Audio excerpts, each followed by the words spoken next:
including me, including baby, no baby. There's a couple of people that sent their apologies because they're traveling or something. Let me not mirror. Bear with me a second.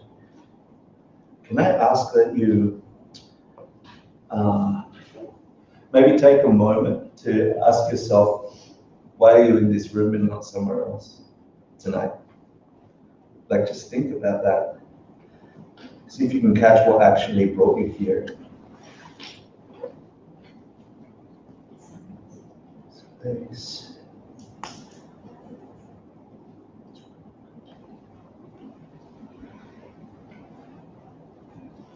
Hi.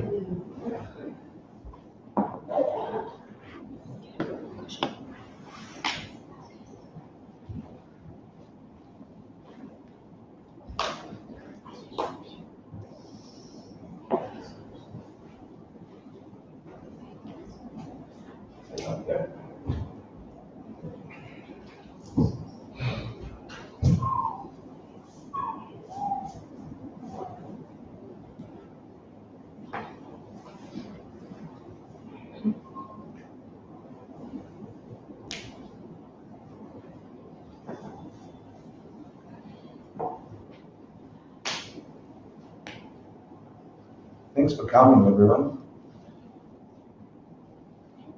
May I reach your minds in the way I hope to tonight. May a part of your minds open up to something that keeps wanting to come out.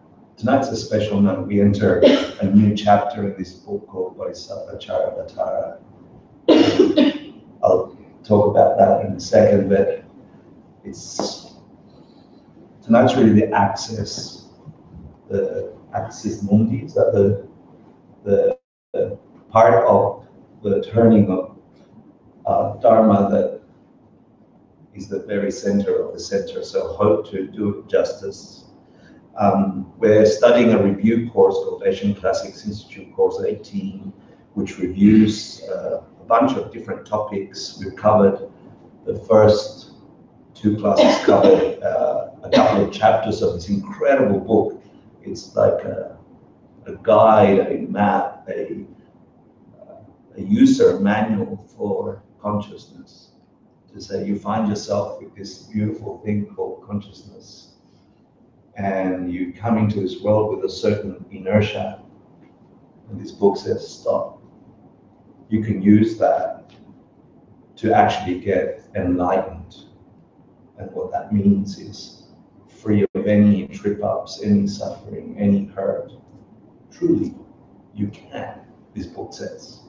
So we've been studying this book. Well, how? You know, and it's given us a couple of messages. We covered a couple of the chapters I'll review. You'll review them in a second together. But tonight is the actual core of this book, the thing that explains everything inward thought. And then in this course, we're covering all these other topics which presume what we're going to hear tonight. So I want to welcome you. Thanks for coming to what I think is one of the most special classes in the entire curriculum. If you've studied these courses in detail, then you're going to get the essence of the crux of Buddhist thought. So before we do any of that, it's important to check our motivation, because the place in your minds where these ideas land, the soil where you plant these seeds, depending on how fertile it is how those seeds will grow. So if we're going to put in the idea, the seeds, that you can actually become a Buddha, you can actually become enlightened, whatever that means in modern context for us, then it's important to get the motivation right in your mind, so that the more fertile your ground, the more likelihood that will grow. So to do that, we do this thing called the mandala offering, where we prime our minds to consider, what would a perfect universe be like? Can I fathom it?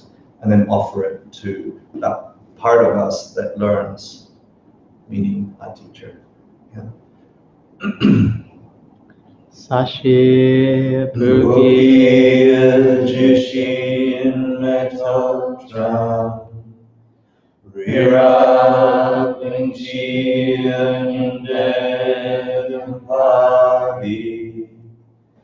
Sangye Shindu Mite Vardi Drokun Namda Shinla Jiparsho Idam Guru Ratnamandala Kamniryam Sayami Sangye Shridam Soki Choknanga Shanchu Vardu Dharmi Japsuchi Daki Chinyen Gipe Sananki Drula Benchir Sangye Drupasho Sangye Shridam Soki Choknam Shanchu Vardu Dharmi Japsuchi Daki Chinyen Gipe Sananki Drula Benchir Sangye Drupasho Sangye Shridam Soki Choknam Shanchu Vardu Dharmi Japsuchi Daki Chinyen Gipe Sananki Drula Benchir Sangye Drupasho.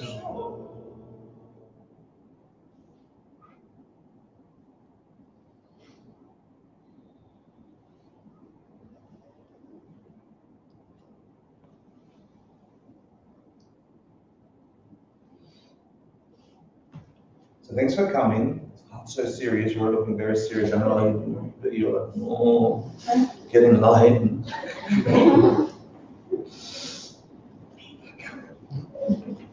But I have to worry about George Kavanaugh. So let me ask you to get to know each other and catch up your minds to the last course, the last couple of classes. So we've got a little quiz led by the people that were here last class. I'm going to put a corner here with Frank. Everyone meet Frank. He's an amazing friend of mine from Peru. He's been taking these ideas and putting them into corporate life, like in the biggest industries in Peru. He's quite an amazing person. Get to know him. He needs to practice English. Yeah, so don't speak to him in Spanish. Yeah, but Sarah, you're going to take this corner. Yeah, Steve, you're going to take that corner. You're going to take this corner, and you're going to take that corner. Yeah. So I'm going to ask you to go to a corner, introduce yourselves. If you weren't here last class, this is your opportunity to go, yeah, you're giving me all sorts of weird words. Tell me what it means in my life. So if the people talking about the stuff that we're covering here are using too many weird words, your job is to say, blah. What does it mean? Yeah, and it's their job as people that have been studying this for a couple of years now, some of them 6 and so on, to put it into terms that anybody can understand. Because Dharma should not be such an intellectual endeavor that nobody can access it. The point of the Buddha's teachings is to wake us up. And if you can't get it, you need to ask. And the Buddhas in your group should be able to answer. So I'll put the quizzes and the homeworks and everything there. So go for it. You got 15, 20 minutes to go through the questions. But the most important thing is ask questions of each other. Go, how do I apply it every day? These answers. And who are you? Like, what's your name? Make friends. Can I ask that for those who want credit for the quizzes, Sarah, for those who want credit for the work that they're doing, please put your first and last name on the paper. Just if you think you might even consider slightly doing all of the courses and the quizzes and the meditations for the certificate that you get at the end of 18 courses, just put your first and last name. Okay?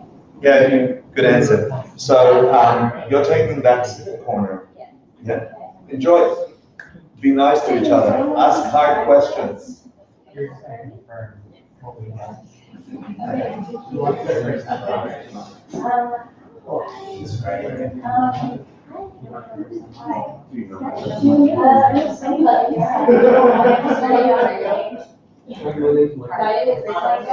I thought you were messing with me.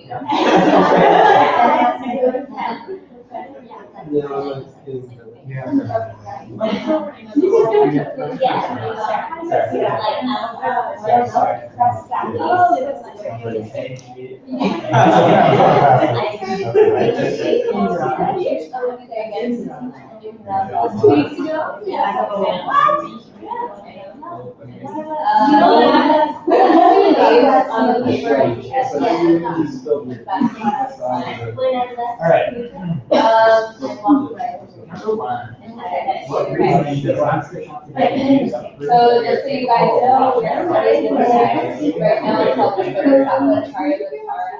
Taking the Bodhisattva's way of life. It's basically a business scripture of the Sangha about how to become a saint, how to have the perfect heart and the perfect life. We're talking about how to have perfect love, and like what they defined as perfect is the spontaneous wish to be having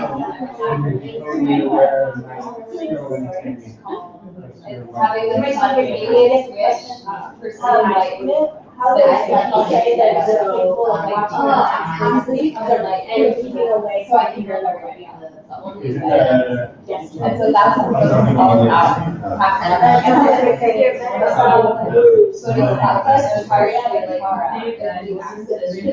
It means the Bodhisattva's way of life. And the guy who wrote it, his name is Hector Marcel.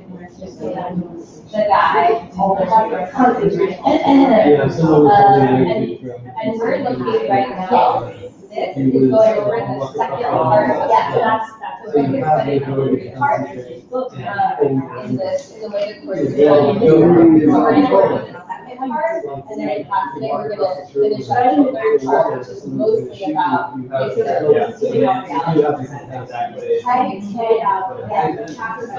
the first question is,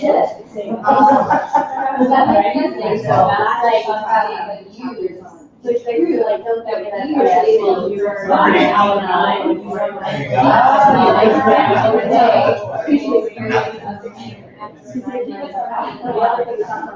All of the teachings basically, I was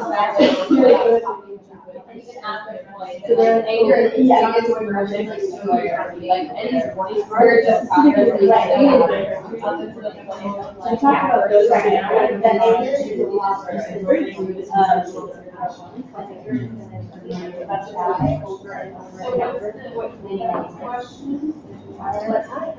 The question is, what is his reasoning for saying? Oh yes, what's his reasoning? Cool.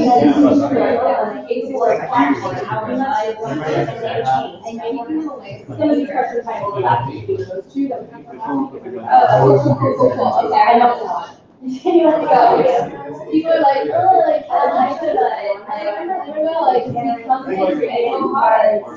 And then you have to I mean, I'm like, where you're like, but then he said, if someone, if you remember it though, Sarah, are you using an answer? Spills all the medication. And you had legs pressed against your throat. Yeah. As your walker, you know,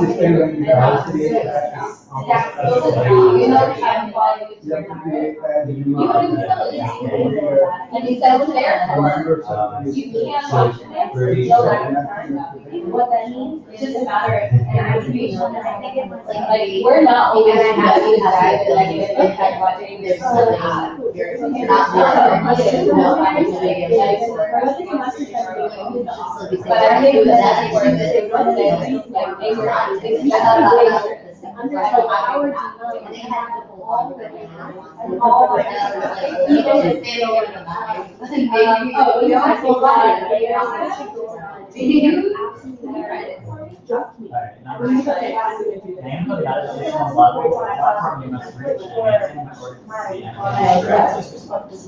Were you here last class? Did you catch all that? And your mind on these high objects. So did you write it out like that? Well, also that is the next one is the meditational level or you must reach and maintain in order to see into this direction.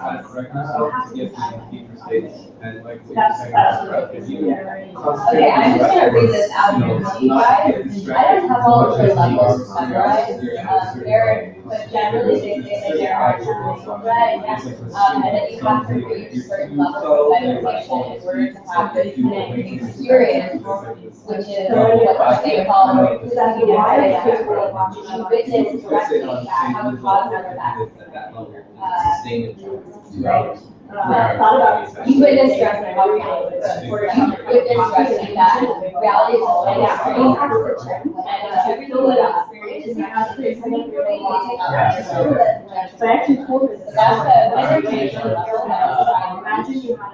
There's all these levels, and then all these foundations that are at various places, and some of them are very close. And right, so on the path, like that meditation, so I always learn it.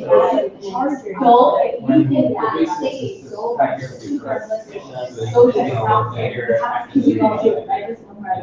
what they say, yeah, that you're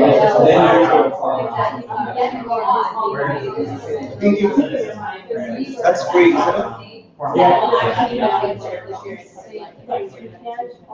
It's still not very honest, like virtue in some way, but then they say like you can, it's like that. So I was expecting this to be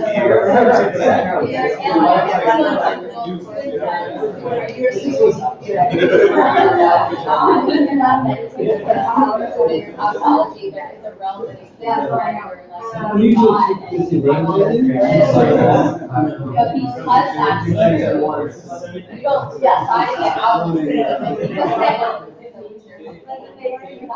okay, yeah, it's a lot. But the answer is the level I'm just going to tell you. It's not just saying no lack of that. Okay, it is a preliminary fellowship within the first contemporary and there. In China, normally developing the form realm, the method is like, so that's kind of similar to what I was saying. So inwardly experience where, yeah, so you don't have to say exactly that. Like, yeah, recommend for meditation. So there's details. I mean, I have talked about it here, but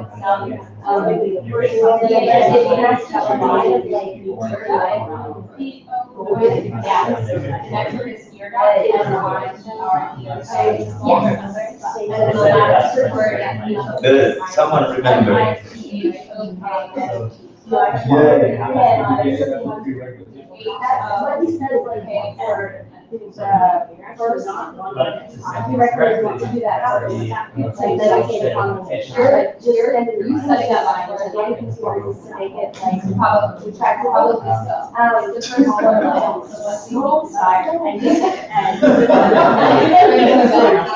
I need to know that if I die, someone will sit here next week and teach this right.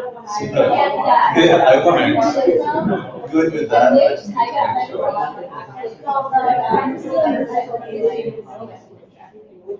That's what I can say English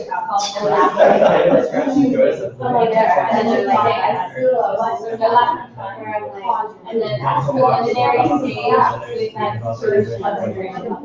and like, I would do that like A and B, like, so what can I do? You know, and sometimes it's sometimes it's like, okay, let me, And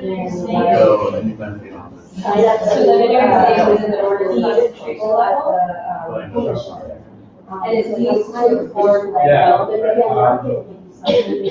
I know the answer now.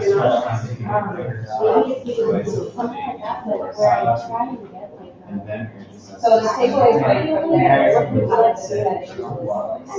just come out and then it's other meditation. And there's So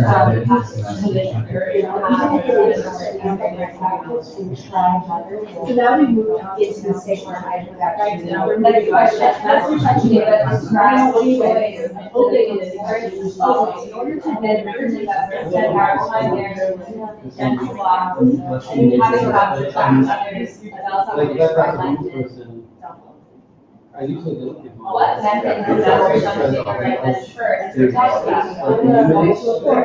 If you just make eye contact. So what's the method and that today, you also you know, just meditating because on meditating first. so much of their life being. The first method. And, so that's how I was trying to just put a little human, something in there.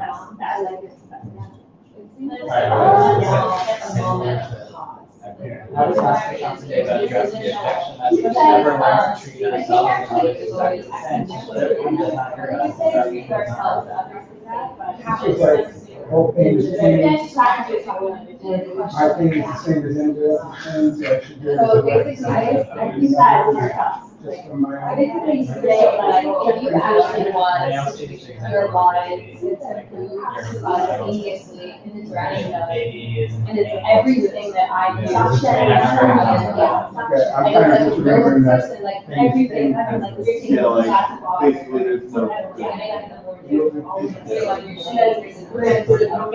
must utilize all of those things so I can liberate it. So I don't have to do all of that. You want your mind, like, get into your mind, how can you? And if you want to experience it that way, step one, treat yourself.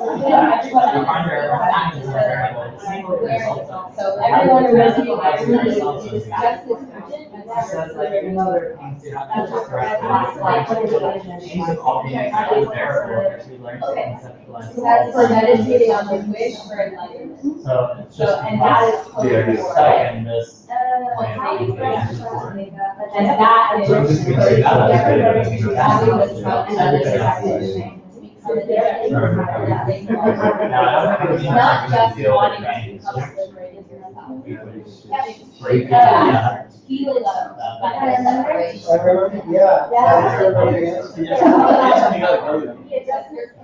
No sé si lo conoce, pero sí.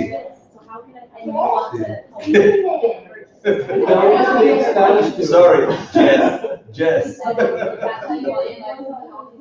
Sorry, Michael, you're right.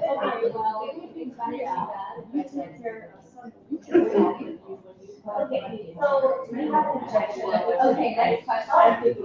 How does master trust data directly affect the never learned to share money? Exactly the same as their data sign. So we have an objection about never recording, right? So he's sitting there saying, you want to become a sage, so all these you want to bring the body, and then once that body, see others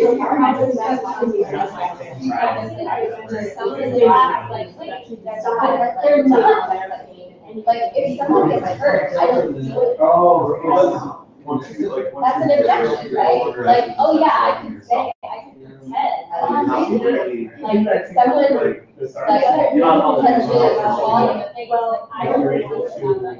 So how could I possibly? That's not an objection, right?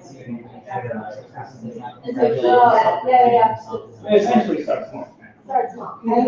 We only find our own pain unbearable because we have that habit of conceptualizing ourselves the way that we actually. So I think it might be We can, if we learn to conceptualize in our mind that those people are, we usually like, let's what you think is going on. And he's able to Hector, he's just saying, you think you're just, you don't think love, you are all those things. And therefore, you make a and then Hector saying, like, there's really no one to be another person. Or anything without animals, like putting on the right. And so he was that, like, is not like you're able to conceptualize others, or you just have to. And so that would be we can learn to see when we start to like break down and start to break things that way. Showing off. Was it you that answered all the questions? We conceptualize other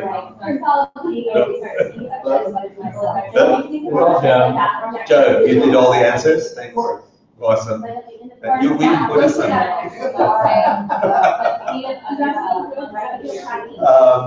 How long? How many questions? You're done. You guys done? They're done. They're done. How many?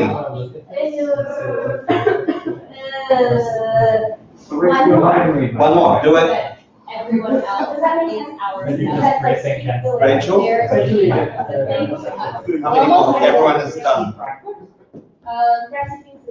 We have one more, right? Do it. Okay, number 10. Yeah. We're saying that eventually, well, it has to work out for others for anything amazing. I'm going to feel for saying that eventually. So, this one's working for this one too. So,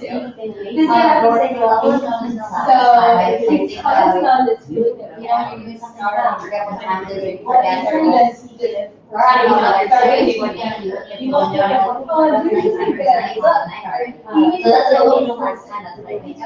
can feel good about it. Okay, that's all. I've done this first. You know that? Yeah, like another baby. Oh, okay. He said, you don't sit out there yourself and like eventually. Is that good? Did she do it? Can you tell me if she did? Would you? Good. Awesome. She's not looking great. Can you guys, if you can paddle in a little closer so it feels more intimate for me, so that way I can think of it as style work tonight. Yeah, that's good. I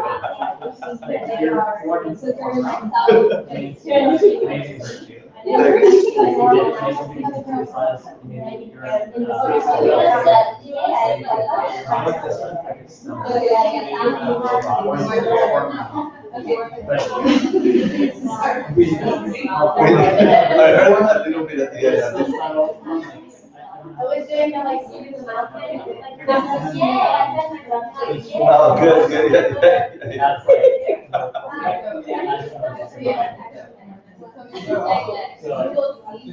Thank you for doing that. Do you feel like I'm on the spot? Thank you.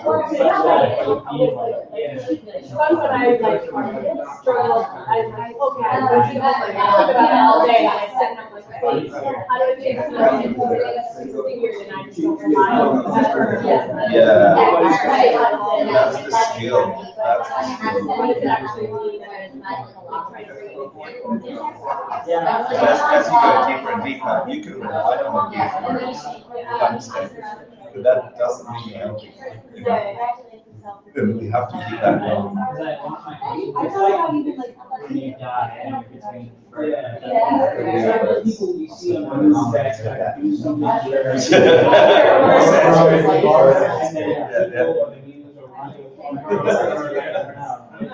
Rachel, you guys ready? Ready?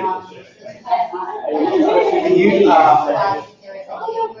guys come a little closer? I want to be a little more intimate tonight. So turn around, be ready. No. Oh, maybe. No, this is sleepy. Yeah. I haven't tried it. Do you want to try it? Yeah, they're at the front actually. Are you guys ready? Yes. So can you like move a little closer so I don't feel you're so far away? I want to be a little intimate. If you could mirror. Yeah,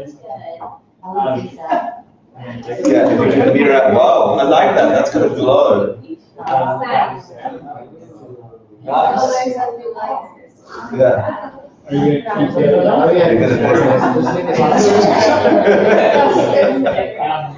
gonna everyone your backs.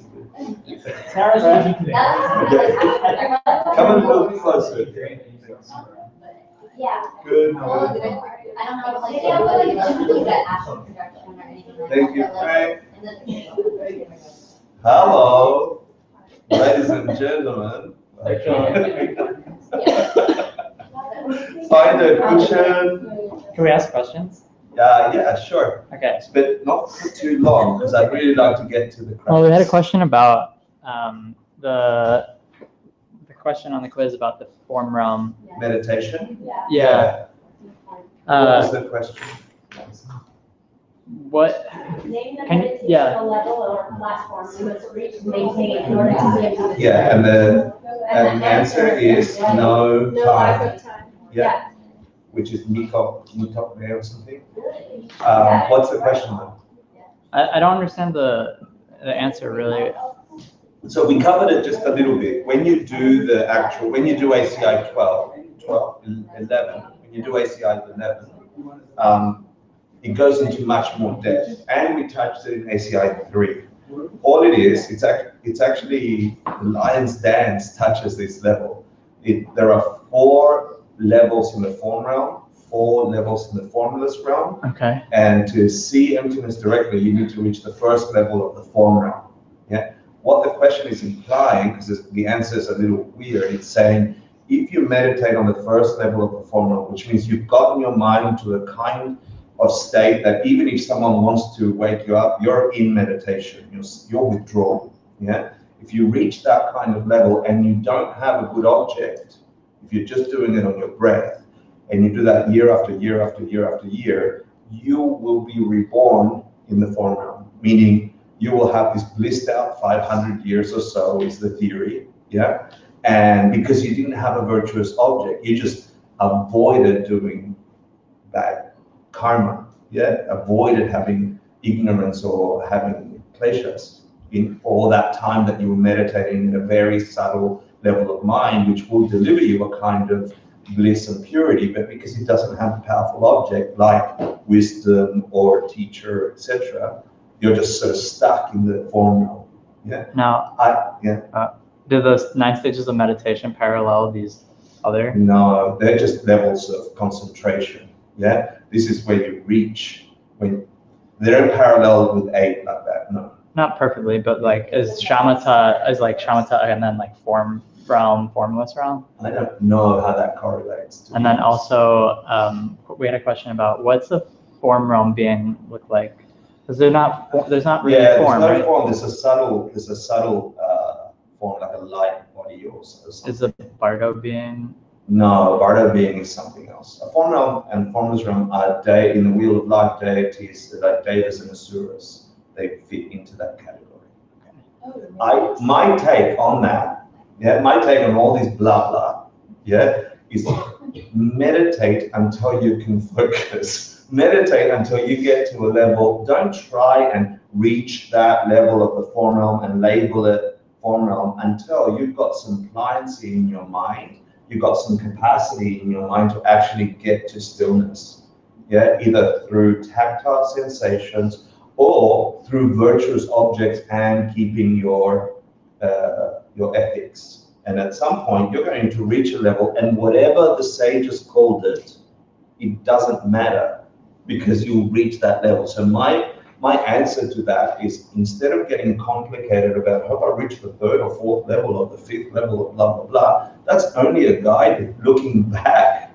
That's only a guide looking back. You need to achieve level step 1, step 2 when you look at the 9 stages of meditation. That's my personal take on it, yeah? If you have a different mind, then you have to engage with it differently. I just saw myself trying to box in these pre-described labels And then I wasn't really meditating. I was always checking, did I reach this thing? Did I reach that thing? Instead of going, well, what's my mind doing? And actually getting to a state of stillness. That's my take on that. So that's why I sort of glossed over it in the last course, but we went into detail in course 11, and 3. And you can see it. I mean, and a summary of how it feels, how those would feel, is the practice of the lion's dance meditation that we're currently teaching here. Yeah.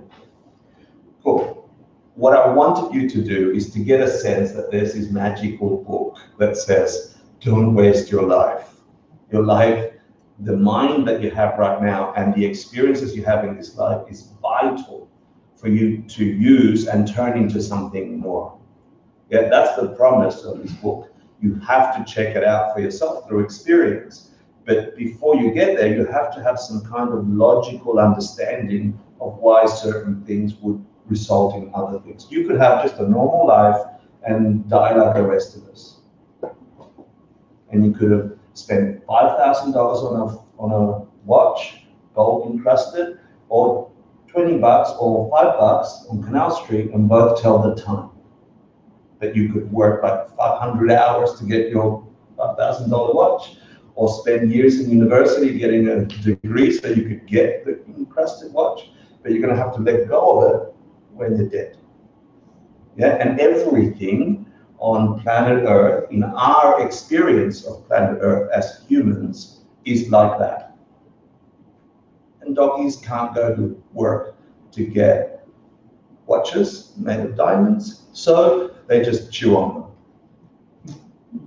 Right? And so there's two realms, at least, that we can look at on this planet to say, why is that $5,000 diamond encrusted watch worth all my energy if I just needed to tell the time? Is that what we want to do with this precious human life? This book says, don't get distracted. Yeah, don't get distracted in only buying $5 watches, and don't get distracted in only getting $5,000 watches. Both are equally stupid, this book says. Yeah, it's like honey on a razor blade. It's a temporary pleasure that must go away. And that is true for every single thing we do with the current state of mind that we popped into this reality that we call life.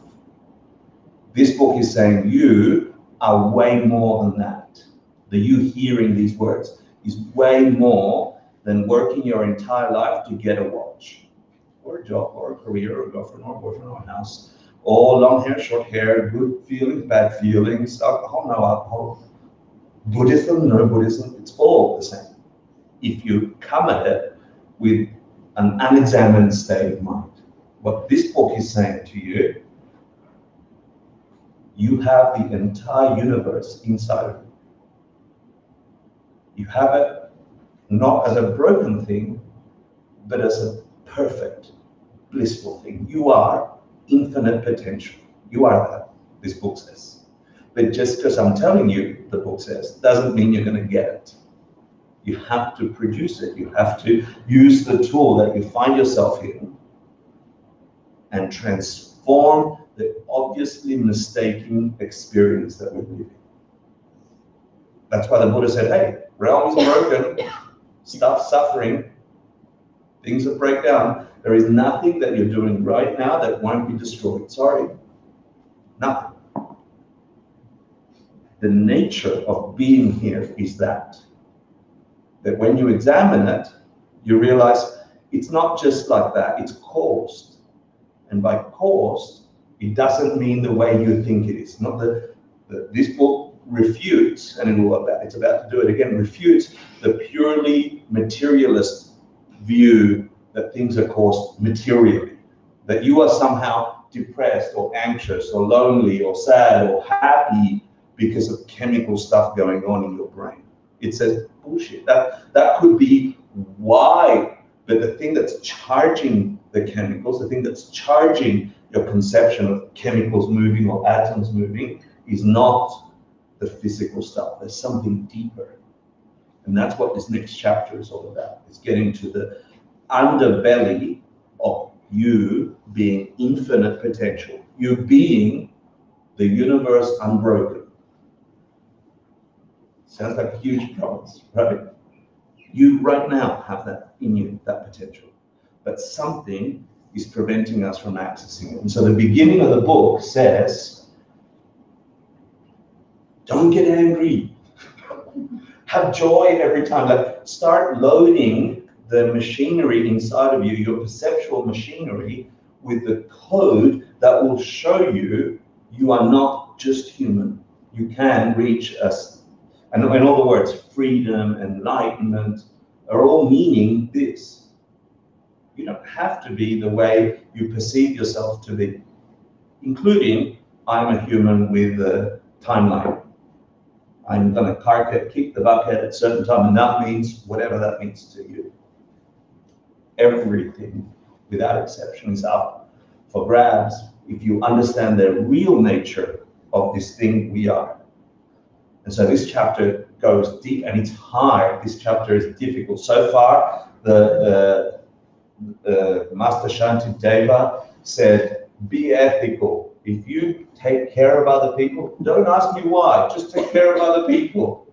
He's loading your consciousness with the stuff that's going to be reflected back at you. You want your world experiencing lovely, perfect people? Be nice and perfect to people. You want people to be kind to you? Be kind to people. He's like, be ethical. Avoid harming people and try to take care of them. Just do that. He's preloading your mind for what he's about to tell you.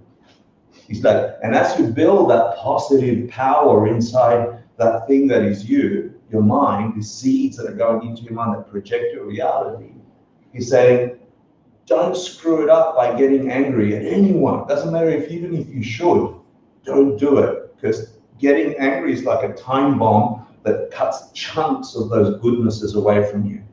So get ahead of the game, don't get angry. Yeah? And then he's saying, on top of that, load everything, the lovely and the disgusting, with a kind of joy. It's like jump in there and go, joyful effort. I'm going to feel good about this terrible thing. Because everything you put in there must have a result in there. So everything becomes an opportunity for you to recode the very substance that lets you experience everything. And then it's like, that's not good enough either. You got to get to very subtle states of mind so you could see. You don't have to believe my book.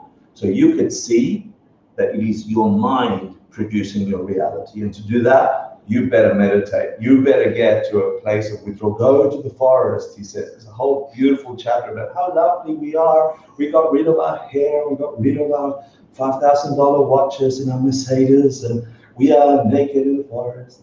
Yeah? And it's really luring because it's like, oh, good, I can get rid of the entire planet. But then he sort of flips it on you. He's like, while you're in the forest, think of everyone else on the planet. Yeah, it's like, oh, I'm going to have isolation. You're not. You share the planet for real with thousands, millions of beings that are just like you, who are experiencing nature, the nature of this world, just like you. In fact, if you're in this room, the majority of beings on the planet are worse than you. And I don't mean that as in, oh, you're a good Buddhist. I mean that at least you have the conception that you can change suffering. There's people out there with terrible states of mind with zero understanding on how to fix it. Yeah, I can take substances to fix it. I can grab things to fix it. I can steal things to fix it. I can avoid things to fix it. And this book tells you that's a mistake. That ain't fixing it. That actually creates the problem. At least you've considered, or it's popped up in your mind through a Buddhist class, that there is a power inside of your mind that can transform even the most horrible pain into the most exalted bliss. And if you understand that logically, that's all you need to do. Follow the logic, question it, then do all these things. He says, don't get angry, be kind to other people. Try and have joy as you're doing it, even if it doesn't feel good, and bloody meditate. Really get to still your mind so much that you could see reality reflected there. And all you need to do is just see it once. You need to see how your mind is actually creating your reality. If you see it just once, that's enough fuel for the entire rest of your life to go, oh my God, I just saw how that happened. I can undo every suffering that this mind is experiencing. Even the conception of me as a human, even the conception of death and dying. Possible to undo because that's also just a conception. That's the promise of this book, and it's a guidebook in detail on how to do it, and most of it feels unnatural to us because an unexamined person wants to take care of number one, yeah? Because if you have the ice cream, it means I can't have the ice cream. But I want the ice cream, so push him away, don't have ice cream, I'm having the ice cream. And what Master Shantideva says is you just failed. You just created more lack of ice cream by eating that one yourself, knowing that he wants it. You've just planted the causes for you not to have it by having it. It's upside down. Our world is upside down. All we need to do is stand on our heads and walk through the planet, and we'll be all right. Okay. So welcome to the introduction to the wisdom chapter, which is really difficult. There's 2 classes on this. And if you remember the story of Master Shantideva, he sort of got tricked to give this teaching in front of like 1,500 monks because they wanted to kick him out of the monastery. So they thought they'd embarrass him and go, oh, why don't you give a teaching? And so they pushed him in front of everyone. And they took away the steps to the altar, and it was a really high throne. And he sort of appeared up there, and everyone was like, what the hell? And then he started teaching, and he gave this text by memory. And by this chapter, the story goes, he started levitating, rising from his cushion and getting further and further away to people. People had to go, well, what's he saying? What's he saying? They're writing down, or they're trying to memorize what he's saying, and he's beginning to disappear from the perception of the people listening. It's so difficult that you can't even see the being telling you this text. You need to have just a special seeds to be able to perceive it. And certain monks in the audience had a kind of clairvoyance that they later got together and said, well, what did he say? He said this, no, he said that. And so that's how the ninth chapter was written, according to the story. Yeah, it's all about wisdom. The word wisdom here refers to the idea of emptiness. Yeah, the core, central idea in Buddhist thought. So I want to talk about it, and then I'm going to just run through the answers for next week quizzes, because I'd rather you walk out of here with a sense of, I think I got that as an understanding. I want you to walk out of here touching a new part of your understanding of emptiness, regardless of where you're at. For each of us, it's possible tonight to crack open the thing that prevents us from seeing and having complete understanding of how our world is created, how we experience being and this thing. And you can get to it tonight. You really can. You just need to try and listen, and I'm going to try my hardest to explain it in the best possible way I can, if I can do this thing. Bear with me a second. I just saw a mistake. Any questions? Good.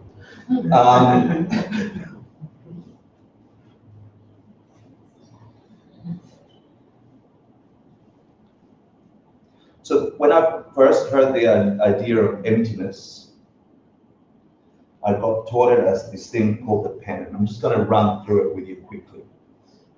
Okay? You say, what is this? And you say, a pen. It is a pen, right? It writes, I just wrote with it. And then you say, well, that's true. It functions as a pen. If another creature, if a puppy dog walked into the room and you asked it, what is it? You showed it to them, what will they do with it? Toy. So they grab on it, right? So it's like, for the puppy dog, this ain't a pen, it's something to chew. Yeah? And if there's more dogs in the room than humans in the room, the dogs are upset with us because we're using their properly good chew toys to do stupid things on paper. But it looks stupid if you think this is to chew on, for me to do this with it. It's like, come on, I want to chew on, right? And it's valid. If there's more dogs, they're right. If there's just one human and 500 dogs, then this is a chew toy and I'm wasting it. If there's more humans, then the dog's stupid for destroying my pen. Right? So then the question becomes, what is this? Is it a chew toy or is it a pen? And you say both, but for you, what is it? It's a pen. If I put that object here, and I ask all the dogs to go away and all the humans to go away, and there's no one engaging with it, that object, nobody's there, what is it? But it's something. How can it be nothing? Right? And your mind should go into a kind of nothing. And that's what emptiness means. It means it is blank. It is nothing by itself, from itself, separate to a dog or a human or anyone else. So now let the dogs walk in. What does it become the instant a dog looks at it? What's chew toy? Don't let the dogs walk in. Let the humans walk in. What does it become then? Yeah, instantly. It's not. So then the question is, so is this radiating pen or chew toy? Or are we pushing pen or chew toy? Which way is chew toy coming? This way or that way? Show me with your hand. That way.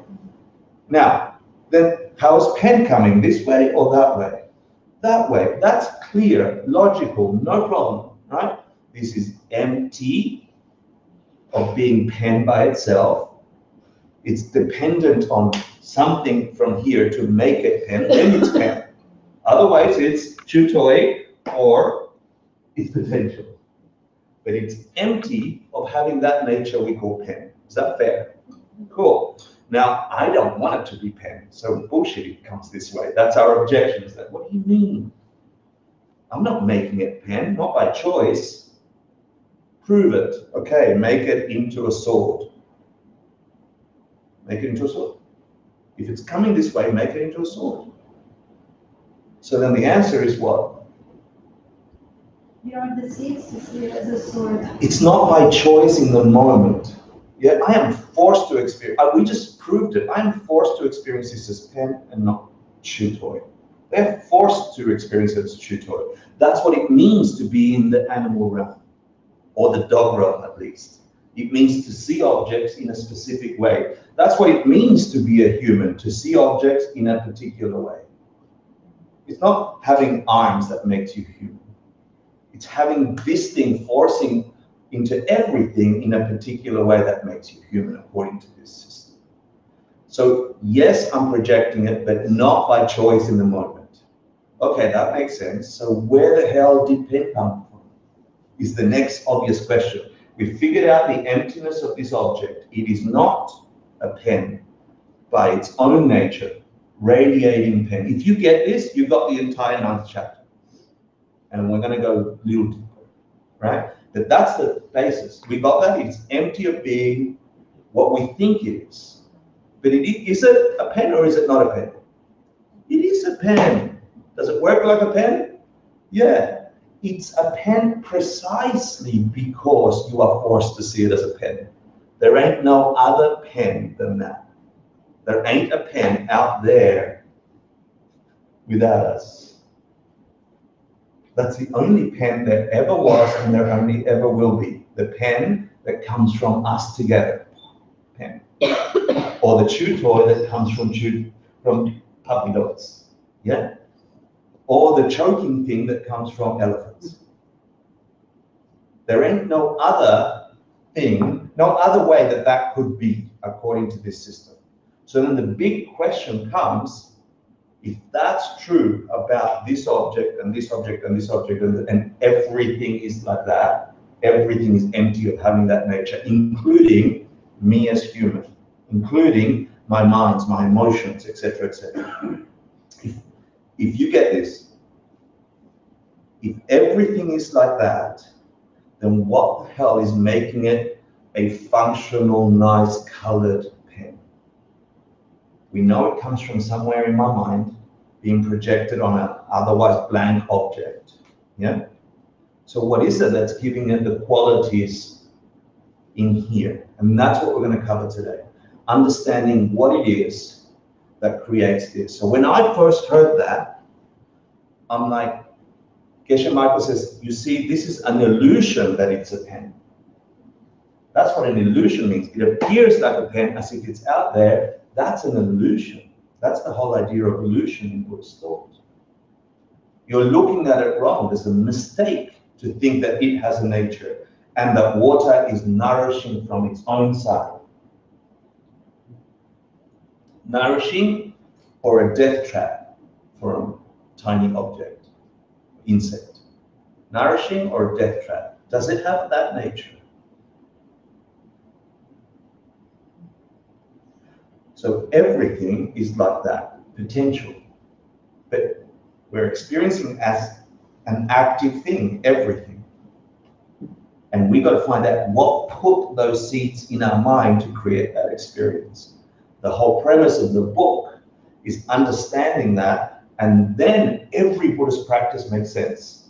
If that's true, and you find out what it is that is loading your projector, and the short answer, according to Master Shantideva, is your action towards others. Yeah, everything you see yourself think and say and do, your mind is recording and creating imprints. And that, once it matures, creates your very full experiences of useful, tasty, cool, or warming, or disgusting, dependent on how you gave or didn't give to others those things in the past.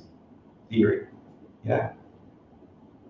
So then the whole book becomes this guide on planting just the right seeds to imprint your mind so you could witness your very reality transform from average pens, average room, human body, to whatever you want it to be, which is the highest thing would be free from suffering, complete bliss, and understanding everything.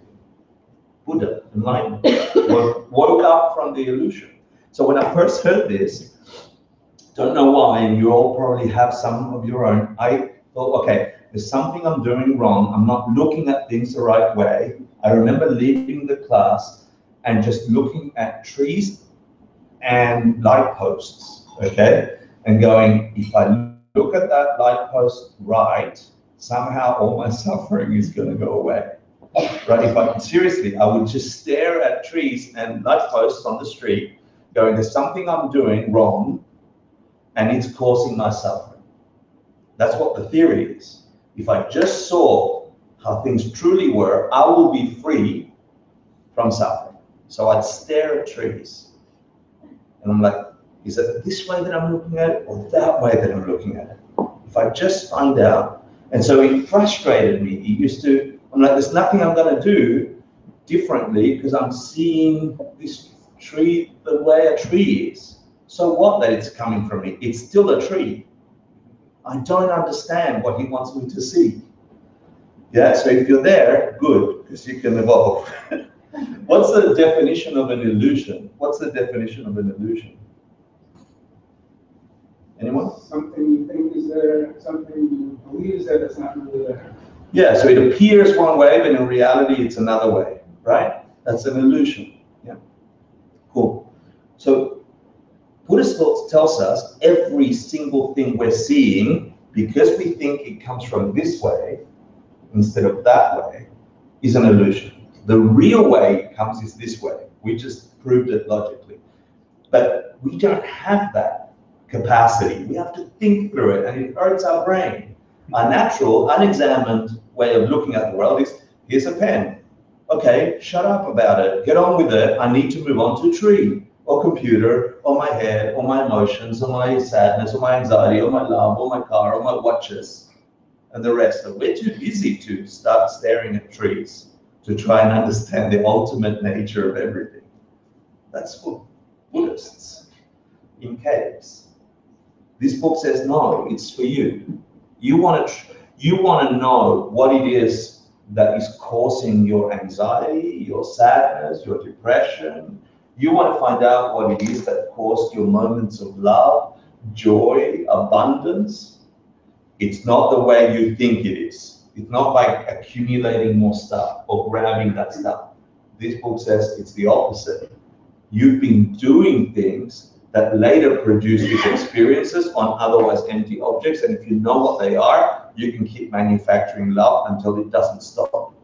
Wisdom until it doesn't stop.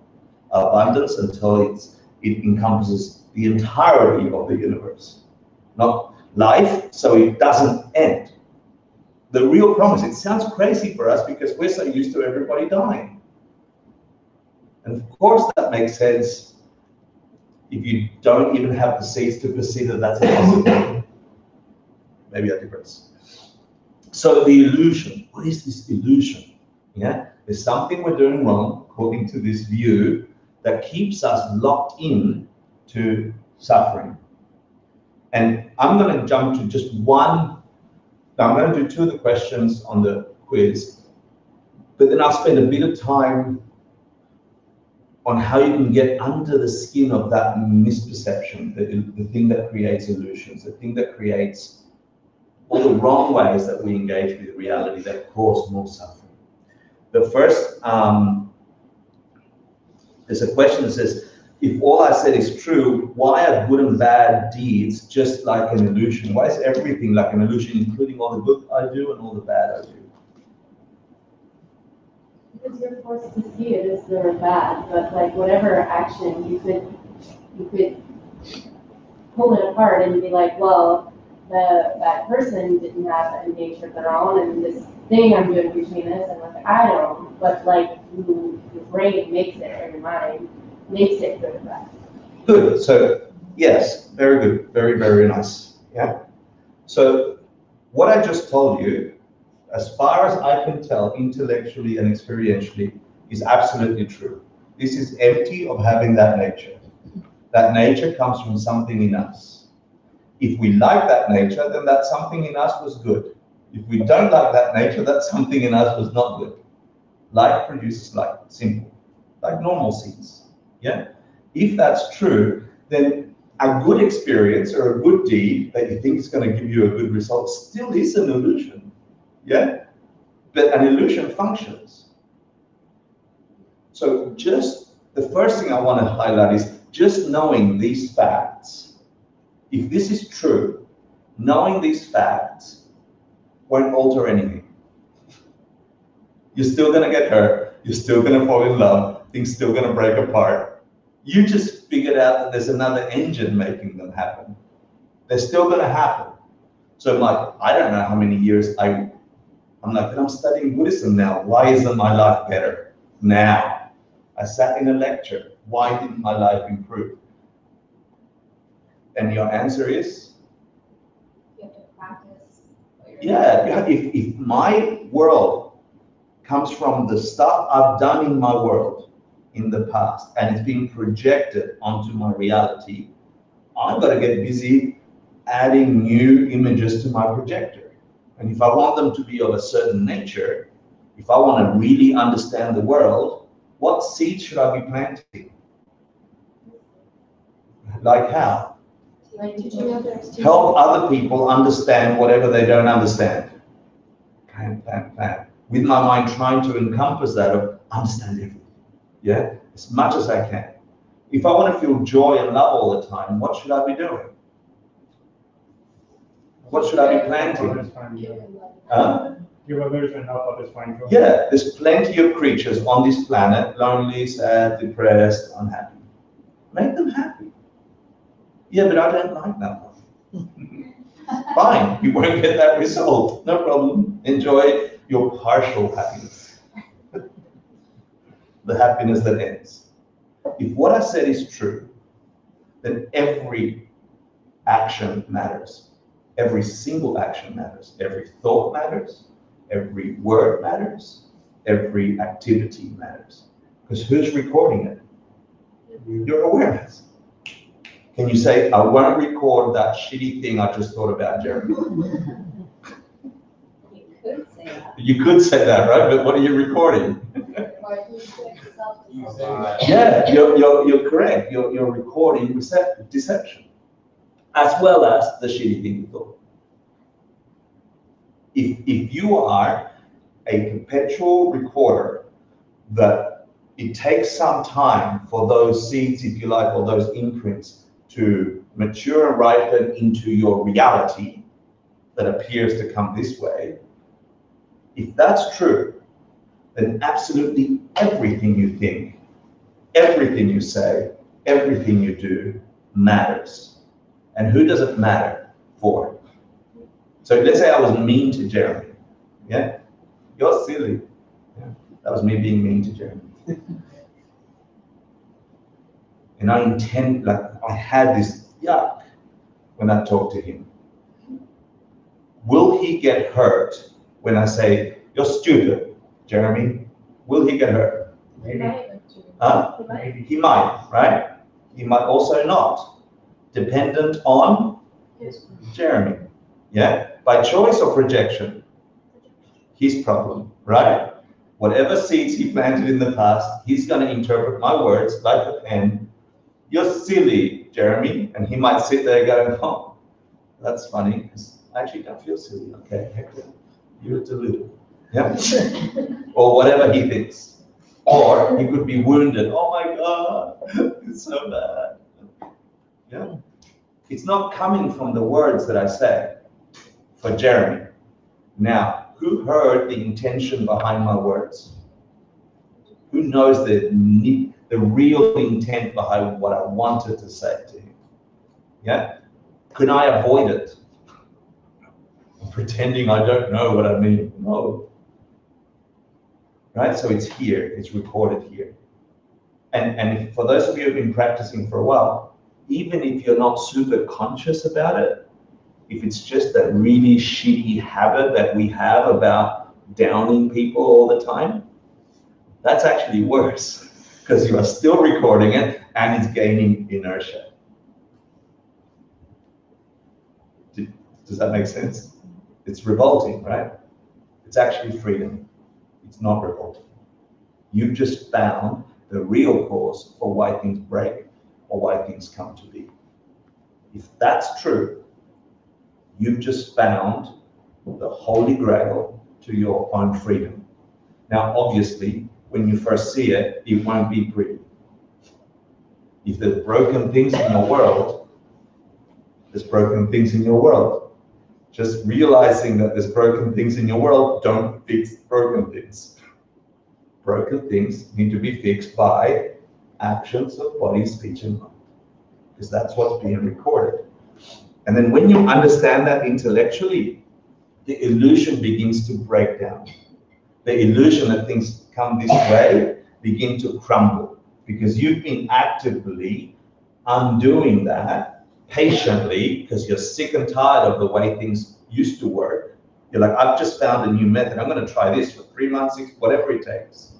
I'm going to figure it out. And when you get your first, second result that is so clear to you, it won't be clear to them or them because they're not doing the internal work. When it's clear to you, I've just spent 3 months being kind to people. I look up after 3 months, everyone's being kind to me. I just did that. I'm magic. Yeah? When you get your first verifiable proof that you might have changed your reality in a real way, sky's the limit. You only need 1 or 2. For me, it was the angry boss in the 90s. I had a transformative experience.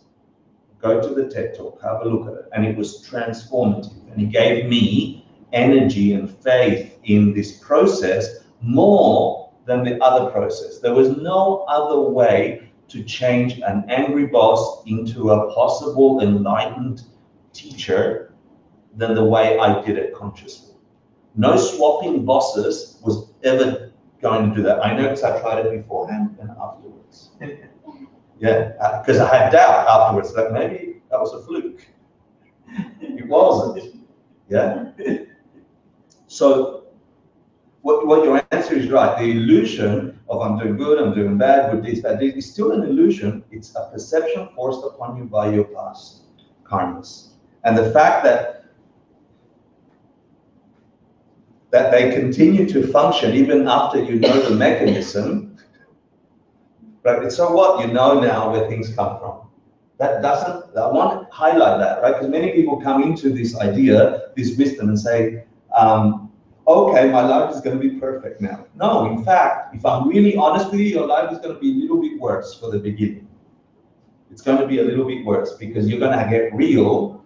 Like if any of you have had a serious addiction, before you recognized that you had an addiction, things were pretty bad, yeah? Getting progressively worse.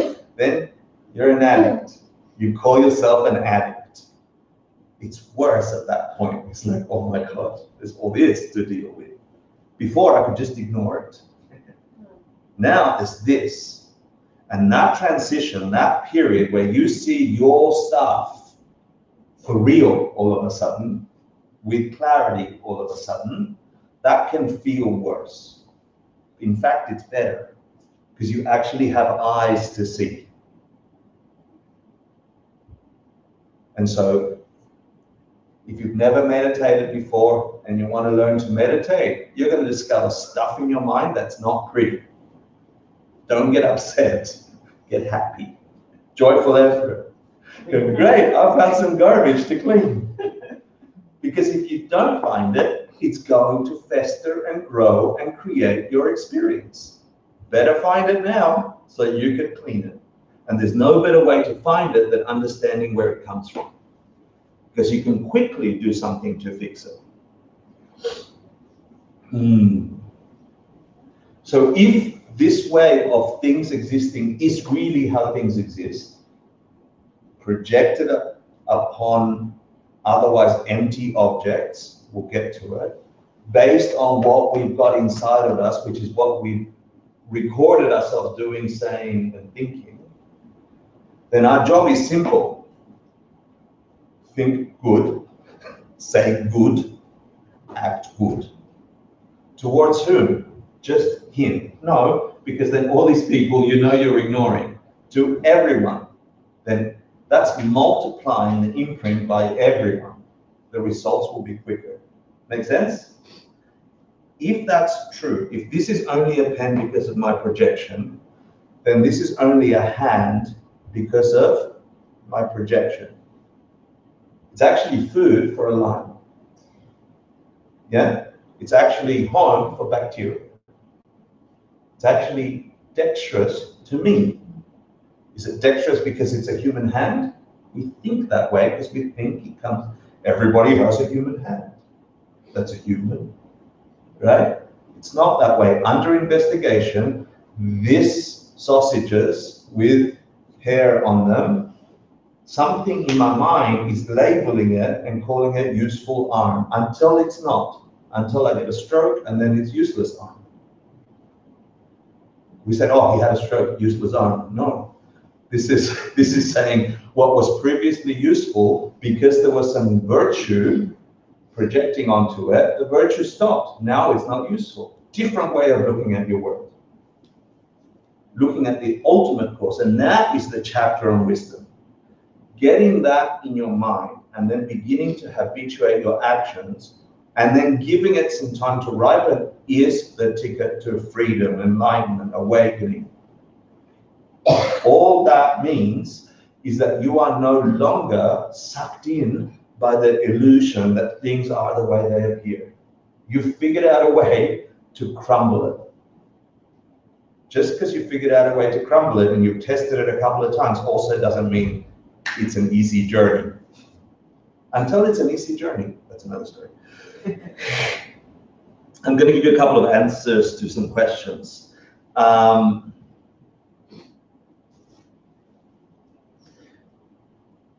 They say because we misunderstand reality, our mind is filled with mental afflictions. Afflictions meaning, what's the Sanskrit for afflictions?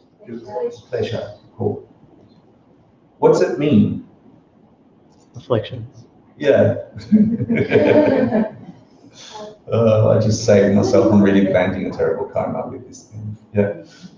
Isn't it to break apart? Clash, that's it. It's either to like To smash together. Smash or- Yeah. But Hindrance? Is it a hindrance? yeah, it's a kind of hindrance, right? So I'll reverse the question. Find me one thing in your entire experience of the universe, time, your own mind, that you are not perceiving in your mind. Find me one thing in the entire universe that isn't interpreted through your mind. Please? The mind itself. No, you just conceived of it. Emptiness. No, you just conceived of it to whatever. Things of the world. Huh? Things of the world. Those things you just conceived of. You're not aware of it. I don't know what they are. Exactly. I don't know what they are. Right. Right? There is nothing that isn't filtered through your mind, experienced through your mind. There's nothing. And if your mind has an affliction, meaning it's broken, it's busted, it hurts, it ends, and so on, it has, your mind has something, if it's labeling everything, even the things I don't know, yeah, if it's a problem for you, it's afflicted. If it doesn't have affliction, then the thing is not a problem. Yeah? And according to the last class, even the nice things that don't appear to be problems are problems, because at some point there'll be problems. Honey on a razor blade. Yet kleshas are in us, afflicted states of mind are in us in two different ways. In manifest ways, like, oh my God, death and dying. Oh my God, this hurts, that hurts. Yeah? And in potential, stuff that hasn't yet arisen. Yeah? Like, there is a kind of affliction that is being manifested, like the subtle impermanence of that, but I don't see that. I think that's a good thing. And when this arm stops working, that manifest, that potential becomes manifest. Yeah? So I just want to put that out there, that in our minds, we have these blockages to seeing how things truly exist. And getting at those kleshas, getting at those afflictions is the whole point of a whole bunch of practices. Why be good? Why keep vows? Why meditate on certain things? Is to remove some of those afflictive states of mind so you could see what things truly are. Make sense? Yeah? Okay. What else can I tell you? If the world is constantly appearing like an illusion, then chapter 9 is the antidote to all suffering. Chapter 9 discussing wisdom, the wisdom that understands how to destroy the illusion, is antidote to all suffering. And the shortest way we can teach that is through these 6 links of Maitreya that depict certain states in the wheel of life. Yeah. So who's Maitreya? It's said to be the future Buddha. Did he write a text called The Higher Line, the Uttara Tantra? Yes. Those of you who had studied. Well, He dictated it to. No, he dictated it to a sangha. Wow, cool. Thank you. Just testing for those people that have been studying for a couple of years to make sure that they were paying attention. So there's this text called the Uttara Tantra, Higher Line, which isn't really a tantra. Tantra is usually referring to a secret text.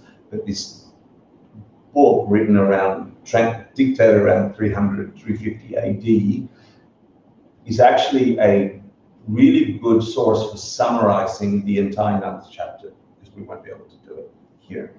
So if you've seen this picture before, this is the Bhava Chakra, the wheel of life. It depicts all of the Buddha's teachings in the most beautiful way. You'll find the 4 Arya truths, you'll find the code to get out of suffering, you'll find the 3 poisons, you'll find the 12 links, independent origination, freedom, nirvana, blah, blah, blah. You find it all in this picture. It was the first picture that ever depicted a Buddha.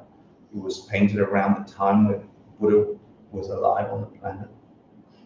And it's got a ton of secrets in it that if you get to understand the code in the images. And Maitreya references this through a sangha, and I'll just give you a shortcut to understand what is it that creates the illusion. And if you understand it, where to break it. Yeah? And that's really the essence of the 9th chapter. So it says, to understand why we are suffering, you've got to understand where this illusion, the appearance of things as if they had their own nature, where it comes from. Yeah? And for Westerners, this could be a stretch if you haven't thought about past and future lives. So I'm going to ask you, if you haven't thought about past and future lives, to put that on the shelf for a second and presume that there is a logical explanation for that. If you have studied past and future lives with logic and reasoning, which we'll sort of get to. No, we already did, right? We already did that. Yeah, we did that in ACI 7. No, we're just about to go into No, we're going to Pramana, but we did ACI 8 in the last course, ACI 16. Past and future lives, let's leave it aside for a second, okay? But assume that there's a logical explanation if you have a problem with it. If you don't, then follow the thread. Maitreya says that in this wheel of life, you see there's 12 links in a circle that the big monster's holding onto. The big monster represents impermanence, death. Mr. Death is the big red monster. And he's gripping the entirety of samsara. All sentient creatures in a suffering realm are being held by Mr. Death. Yeah, everything inside that circle must go through birth, aging, sickness, and death, and all the levels of change, whether we like it or not, all of it in there. And at the center, there's this thing that's turning the wheel, which is misperceiving the world. The illusion is at the very center, for those of you who are interested. Do you think it's an illusion that the gender of the monster is he? Good question. Yeah, I think it is, because dependent on your perception, you could perceive that creature as absolutely anything. So your past karmas told you it was him. All the past karmas of the previous people that told me it was a he also told them and told me it was he. Yeah, yeah. Well, I'm saying he was introduced to me as he, yeah, as Mara. Yeah, that's how I was introduced to him. Whether I conceive of him as a he or not is another question, and that is dependent on your karma, absolutely. Yeah. So according to Maitreya, these 12 links represent from aging and death at link number 12, which is here, okay, link number 12, going into another life at link number 1, and he's saying that we already enter our first millisecond of conception on this planet with a misunderstanding of where things come from. We come from eons. Our minds have eons of habituation of seeing things as if they have a nature of their own. Life after life after life, and within those lives, action after action after action of thinking that things hold their own nature. This is a pen, and dogs are wrong. Because that's how we function. Does that make sense? So Maitreya says, this thing that is me entered this planet, the first conception of being in my mother's womb, whether it was warmth or redness or sound, heart beating, whatever the first conception was, already came infected, deeply infected, with the misconception that things have their own nature. Yeah, that stuff out there exists the way I perceive it. And with that, we enter this world. So he says, you didn't just start from you, whoever you are, didn't start with just the sperm and egg coming together. Yeah, just the physical stuff coming together. There's more stuff that came together that created a conception of me, or the first conception of warmth, or whatever that first conception is at whatever point that we got to that first conception, either consciously or unconsciously. Maitreya says in this text, you already come with a bias. You already got blinders on. You already got a skewed perspective on how things are. We have had habituated in our minds the thinking that things have their own nature, and we begin to grasp onto that. Is that okay? First step. So that's that we come in with. Is there an explanation for why we don't remember our earliest memories if we still have this understanding of nature? There's no formal explanation, but the explanations that have been given, because I've had a similar question, is like, why don't I remember what I did last week? You know, like, it's forget the first memories or the past lives memories. Like, I misremember what I said to my sister 2 weeks ago. Forget a year ago. I don't know. Do I currently have a memory of what I said to my mum 2 years ago? I do. Is that really what I said to her? No, that's my current memory of an event that I can't really recall with accuracy, let alone when you're born. Yeah. But then but that's also just a projection. Yeah, that's also a labeling of an existing thing, like a movement of the mind that says, I remembered what I did last week. It's not last week, it's today. And my mind is going, last week I did that. Yeah, if I was able to rewind for real, which we can't, right? I bet you that wasn't exactly what I did. So that takes us to another thing. So there's Can I just ask? Yeah. You come into this life with biases from your past lives, is that what you're saying? Yeah. Where did your past lives get from? Good question. Where did they get them? Previous. You tell me. From previous past lives. And before that? So it goes all the way down. Until? Forever. No beginning. There is no beginning. This is another, yeah, that's why I said logically you have to consider past lives. There's a whole reasoning and logic to understanding the cause and effect of your mind, yeah? And there's a whole course, 10 classes on past and future lives that go to that topic. And you will come to a logical conclusion if you study the text that there couldn't ever have been a first moment. So in effect, he's saying the biases are just built in. He's not saying they're coming from your past lives. He's saying that they're built into the system. They're built into the system you find yourself in right now. And for example, let's say we came in with a certain level of thinking that things have an existence on their own. We'll cover in a second.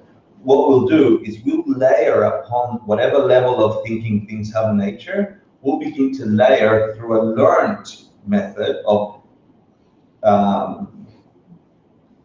making that more true, yeah? Yeah. With every action in this life. Yeah, we'll learn, someone will teach you in this life how things really are atomic in nature. And that they have, and if you have echinacea, you won't get a cold. For sure. And so you'll begin to label in your mind, echinacea won't get a cold. For real, echinacea has power from its own side. And you're just adding layer upon layer of self-existence on things in this life. We did that last life too, and last life. So there's a learned, and then there's also an innate. They talked about it in this chapter. Yeah. So right now, in the way we're thinking about things, in the way we're consuming things, like I'm doing it right now, the water's going to quench me. I don't think that my seeds are creating the causes for me to feel quenched from having quenched somebody else's thirst before. That would be the correct way to think about where this feels good comes from. That whole experience, just by nature, we come with this bias, says, oh, I just have water, I feel good because of water. No, I feel good because I helped somebody else get fluid in the past, and I did it with a kindness and I saw them get better, and therefore that's the only way I could feel good from taking it. Does that make sense? No. Not fully. Okay, good. let me get through the 6. Yeah.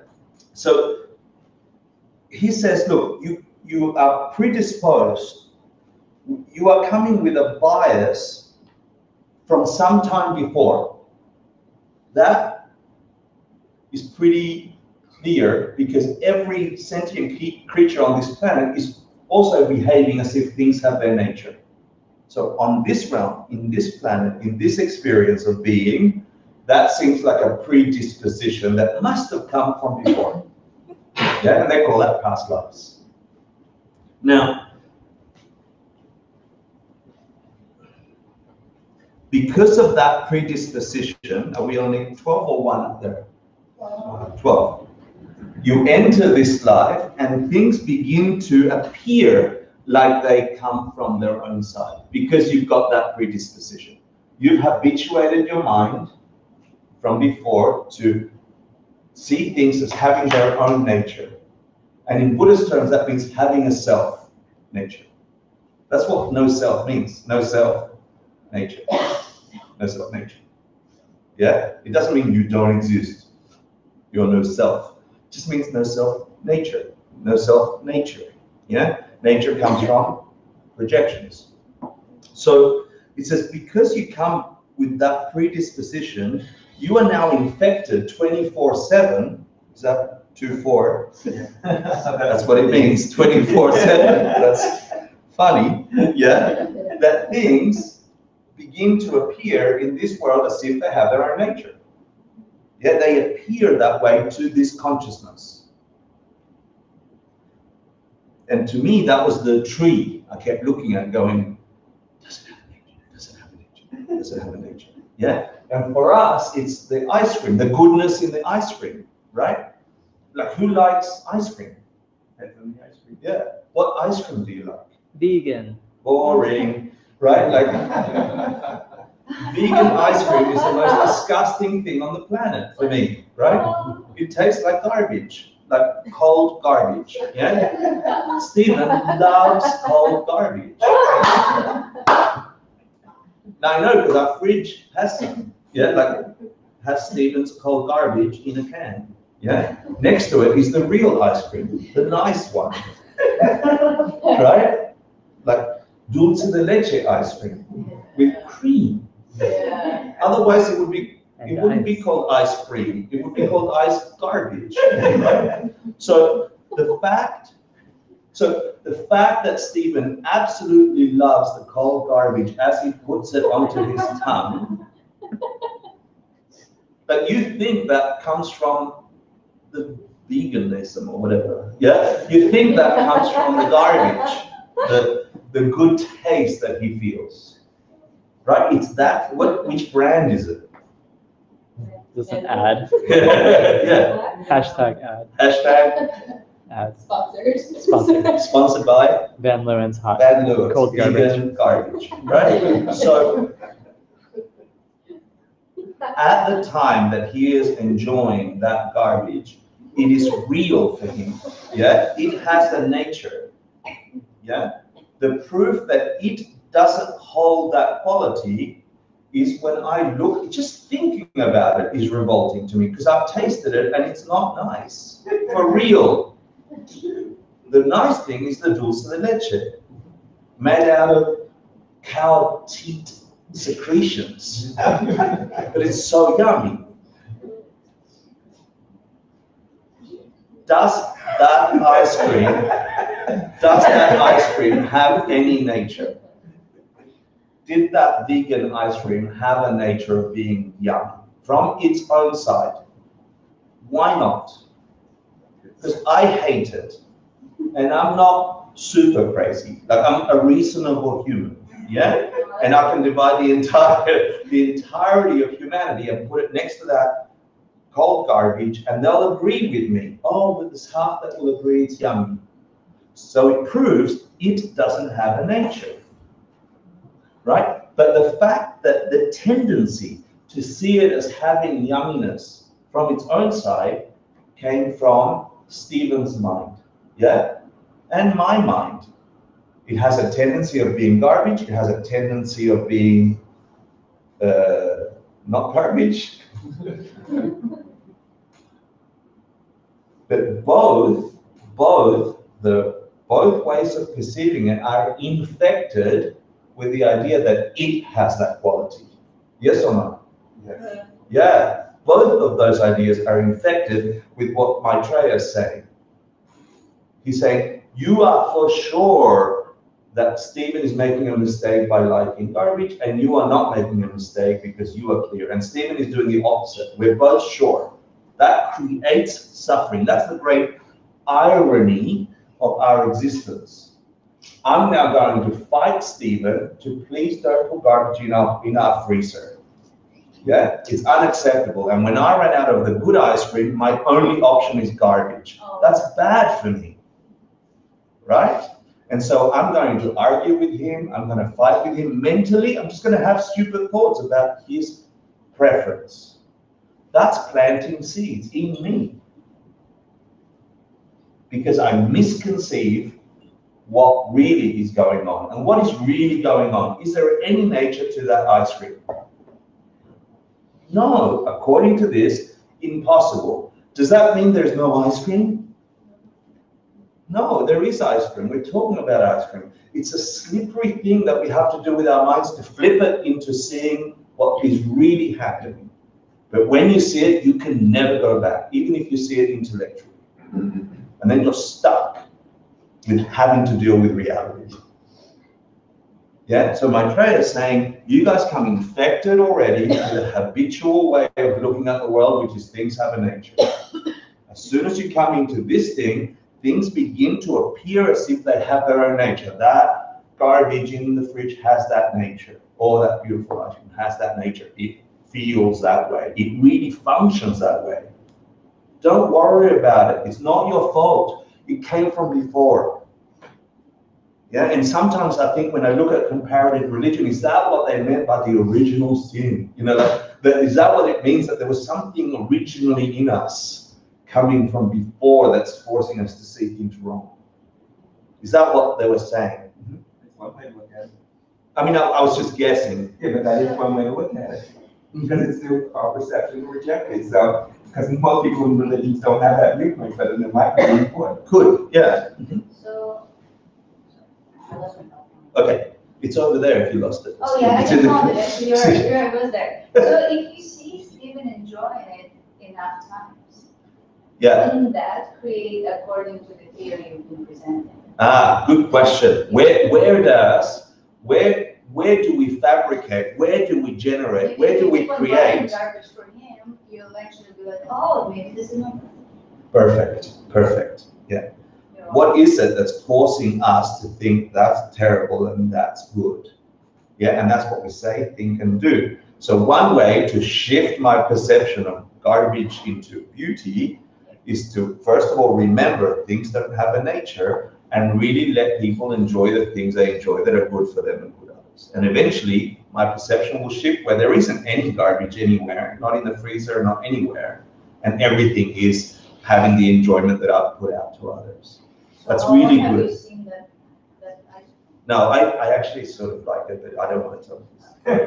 Yeah, it's garbage.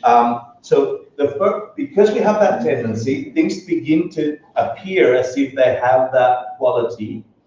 Yeah, and because they appear, we begin to prescribe onto those things as having good and bad qualities. Yeah, they appear as having a self-nature, whether you like it or hate it, it's in the ice cream.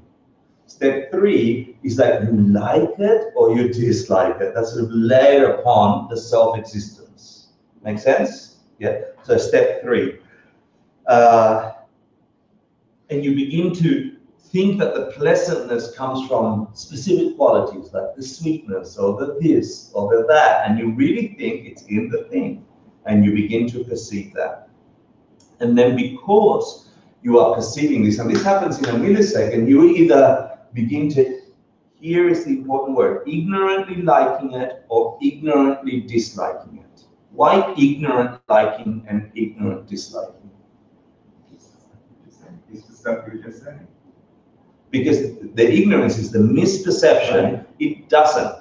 It isn't good or bad by itself, separate to us. Yeah? It's only good or bad because we are forced to perceive it. That's because of what we've done towards others in a similar way in the past. It's a famous quote, folks. Good and bad is not, good and bad is what our thinking makes it. We have to say it properly, paraphrasing. It's not good and bad except the way we think about it. But it's not in the moment, it's thinking as in forced upon you, right? I taste it and it isn't good, even if I want to like it. But you catch it from planting seeds for someday it will be. Correct. Someday, if I panderize it, someday it could be. And by that, if you mean thinking by that, then that's true. So then, here comes the big problem. I like that ice cream, I don't like that ice cream. And you're going to then, let's say plant karma. You're going to plant karma. Step number 2, the potter in the wheel. Ignorance is a blind person about to fall off a cliff, unable to see reality. Link number 2 on the wheel is somebody making pots, creating a container for the karma you're planting. You're going to act towards the ice cream.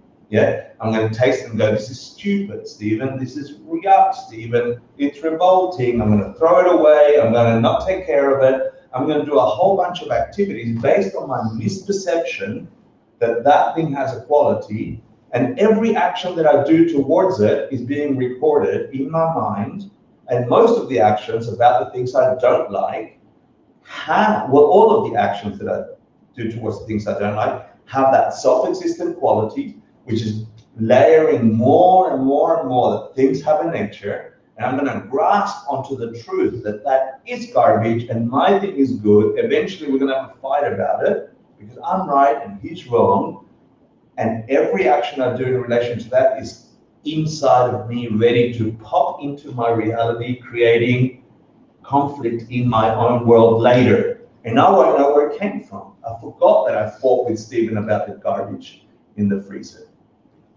3 months later, 4 months later, a year later, all that imprint, all that inertia I've put in my mind is going to manifest in somebody telling me that my favorite food is disgusting. I'm going to cook or whatever the most favorite meal I've thought of doing, invite all my guests. The Dalai Lama's coming to eat and he's going to go, this is really terrible. And I'm going to be so hurt and disappointed. Where did that come from? I cooked so good for the Dalai Lama. And here is the irony. Because I planted all these crappy seeds with Stephen by saying, your ice cream sucks, it's stupid, it's bad ice cream. What you like is no good by nature. Then I must be forced to experience that later, amplified. Things grow. And because I've forgotten by that time what I did to him, and because it's so much bigger, like that plant used to be a tiny seed, very different to the result. The cause, very different to the result in size. Amplified. Same with these seeds. Stupid little comment about bad ice cream. Manifest into sometime later as to huge, exploded reality that everything you make, Hector, is disgusting. And because part of my intention was to undermine or hurt Stephen when I made silly jokes and comments about his ice cream, that also gets amplified. So I get hurt. Yeah? So, and here comes the irony, because we still think things are self-existent. Let's say, Michael, you came and ate my beautiful dinner that I spent hours on, and you went like, sorry, me and the Dalai Lama don't like it. It's terrible. I get so hurt that what do I do when I get hurt with someone? Crying. I cry. Besides crying, I lash out, right? Come to the food. The food was good. Michael must be stupid. So then I lash out either mentally. I'm like, oh, I'm so sorry you didn't like it. Stupid idiot, he doesn't know anything about proper food, blah, blah, blah, right? Or whatever goes on in my mind, those are being recorded. I've just amplified my shitty karma that I planted with Stephen, popped up in my life 4 months later, much bigger, and instead of understanding where things really come from, I just made it worse. I'm like, Michael's stupid for disliking really good food, And I've just planted a whole bunch of extra seeds to increase that misunderstanding and the negative thing that I didn't want to exist in the first place. Don't reject my food. What do? Reject him. What's that going to cause? Rejection. I don't see it. That's the great irony. Us grasping so hard to the things we want or don't want is in fact what's causing those things to pop up over and over and over again in a broken way. Me pushing Michael away or Stephen away is what's going to get people to push me away. And when they push me away, what do? Push them away. What does that do? Get more people to push me away. And misunderstanding that is the huge irony here. Because if I knew that the reason Michael didn't like my food was because I was mean to Stephen's tastes, what should I do when Michael says that food was terrible? What should I do if I want to break the cycle? Apologize to Steve. Apologize to Steve. Mentally, I should remember, oh my goodness, I shouldn't have done that, right? So if I could do that, good. Apologizing to him is going to plant a new seed. The last thing I want to do is hurt him, who I perceive as the source of my hurt. That's the last thing I want to do. So I'm going to say, please tell me how I can make it better against my every will, right? My every will will be like punching in the face, but I'm going to go, please tell me with joyful effort, not getting angry and focusing with meditation. Please tell me how I can make it better. I've got to remember it's coming from my perception. It's coming from my perception. It's coming from my perception. If I get through this moment, I won't continue the cycle, which is what Maitreya says. You continue this habit and you're stuck in a cycle of over and over and over and over and over without an end until you apply wisdom to it. The wisdom that says, things don't have a nature, there isn't a nature to my nice meal. He's forced to see it as shitty because of his own karma, but then telling me it's shitty, my own karma is telling me react good or bad. And my unexamined tendency is to react bad, and that's going to create more bad, which is not what I want. I want good. Instead, You just needed a little salt.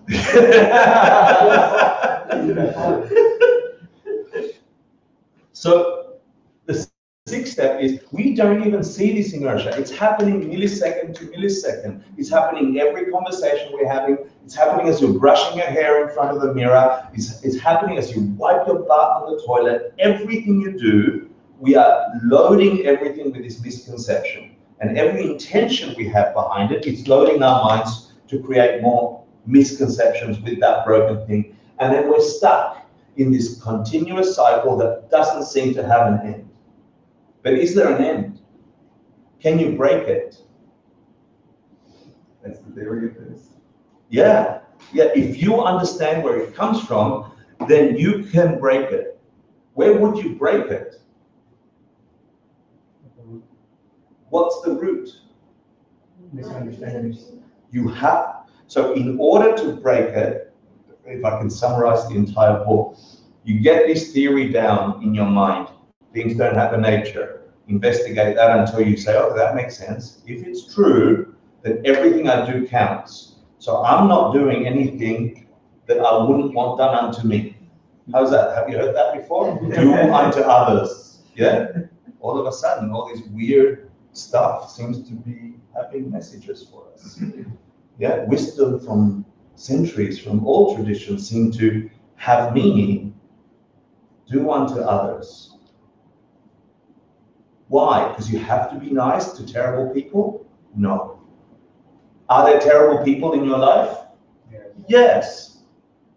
Are they stuck solid in nature? Is that their nature? No.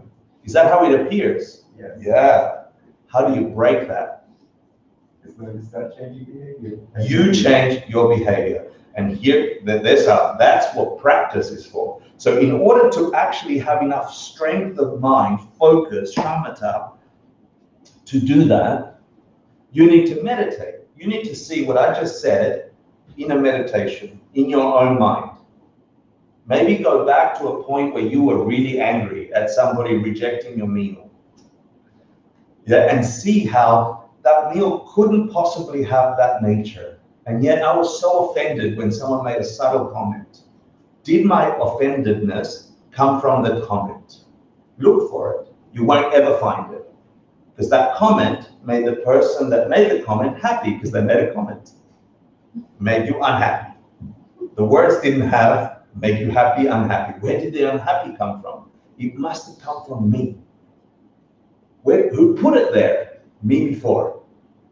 If you see that in meditation, it will give you practice to do it in real life.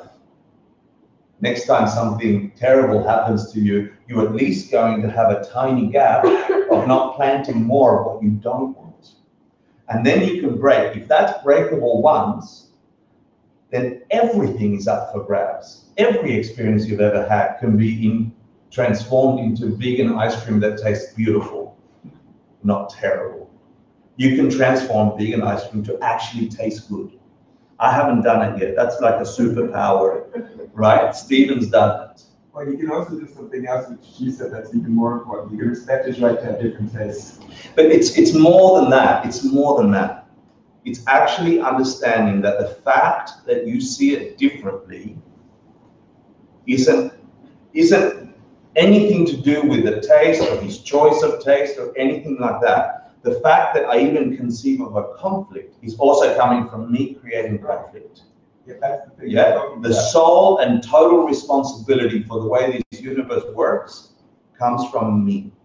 Yeah, and my action towards everyone else, is that gone? Yeah. 3637. What's that? So Oh, go figure. It doesn't ask me to do anything. It's weird. That's weird. 360. Maybe someone upstairs is trying to put something on. We're about to watch. Is that up there now? No. It's just the colors are changing. Huh? I don't know where to type 3637. Is it you in? just try hitting it on the numbers, There's no numbers here. I mean, like the. Okay. no, that'll just move the thing forward. Can you restart AirPlay from your laptop?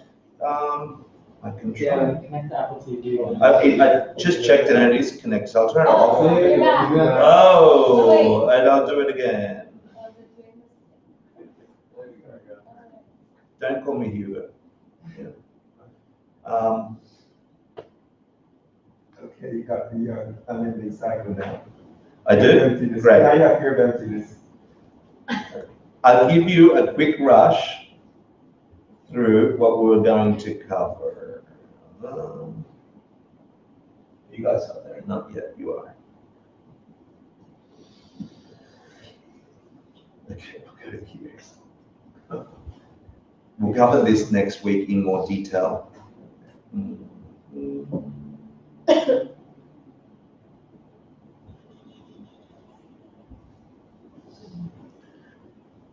Some of our parts. Is that there? Some of our parts. Some of our parts. We didn't get the sixth link. Yeah, it was core. Oh. That's the sixth link. The fact that because of that inertia, you never stop. The way to stop it is understanding that things don't have a nature.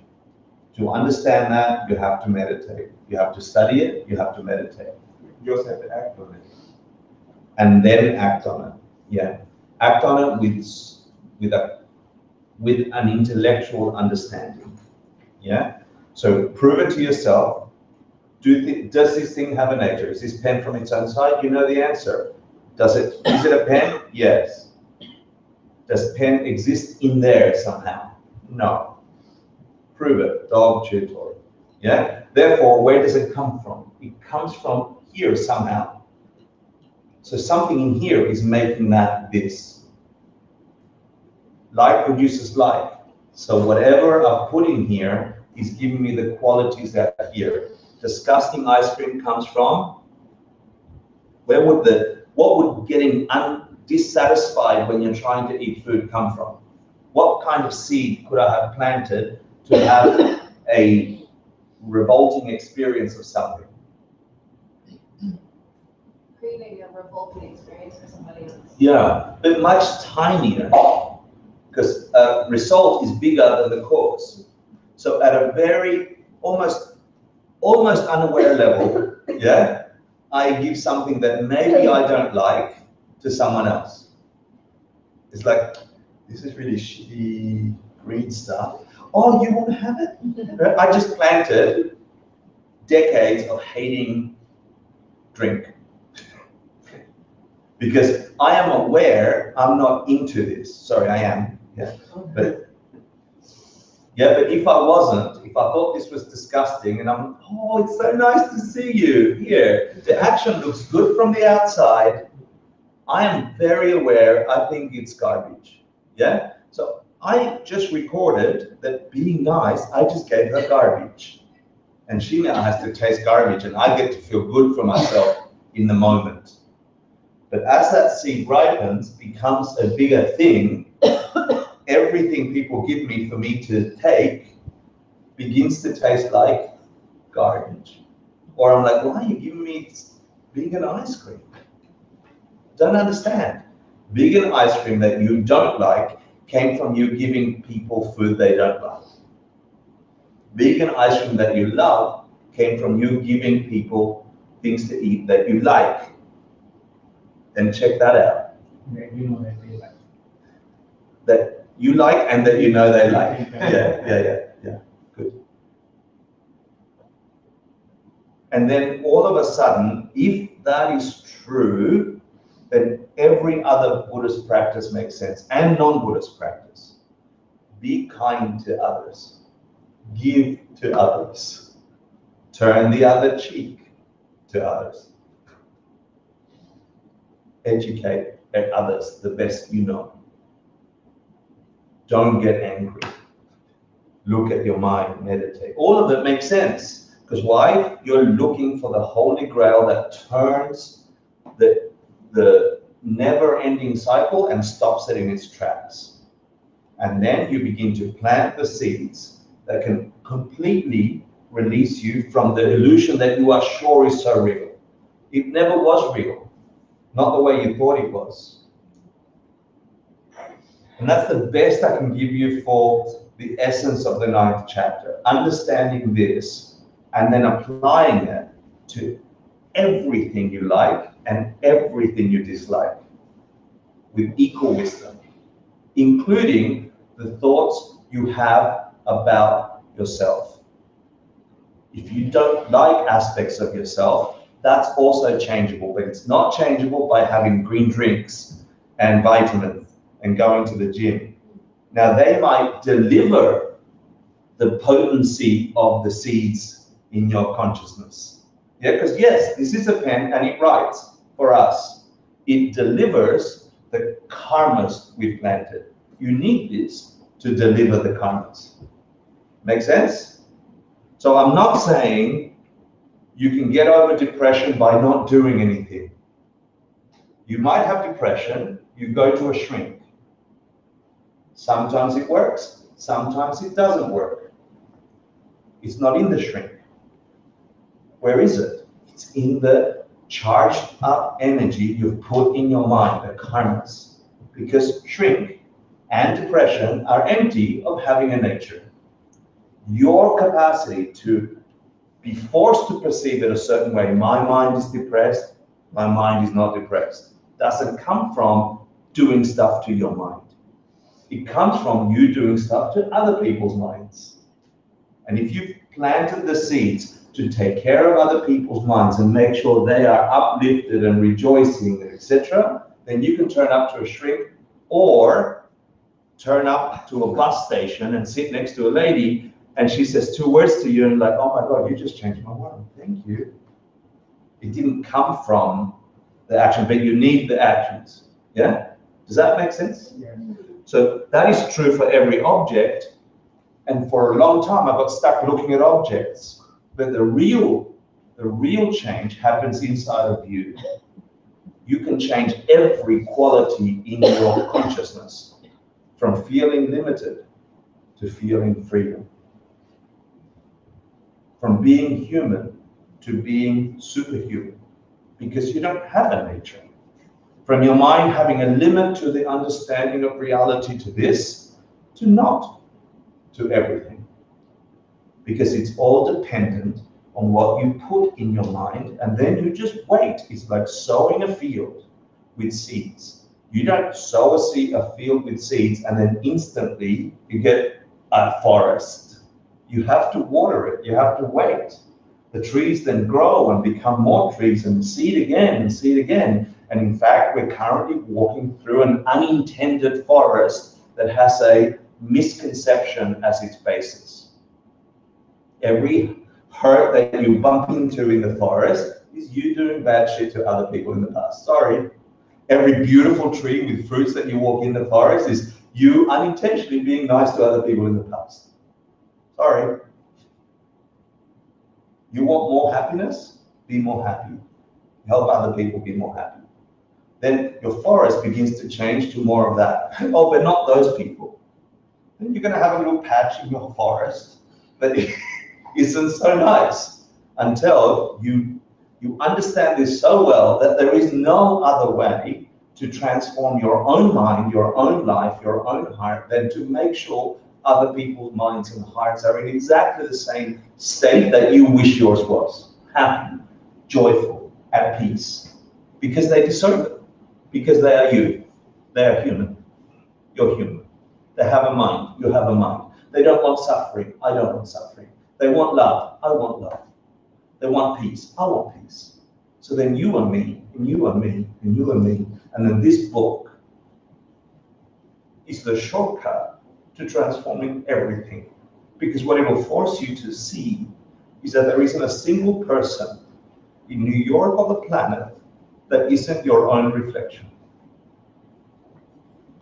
And if you don't like them, there's something in you don't like. So change it. And change it with them. Against your instinct, like their vegan garbage.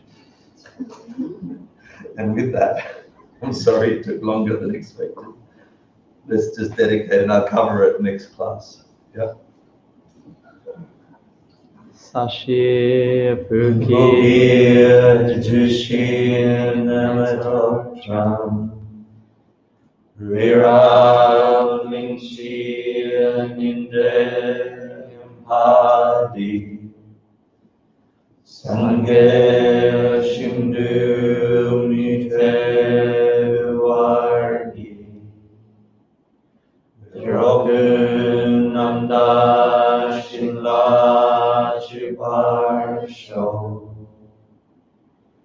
Hiram Guru Ratna Mandala Kam Niryatayami Gewa Diyokun Sunam Yashe Soksoshin Sunam Yashe Junme Dambar Puni Troparsho.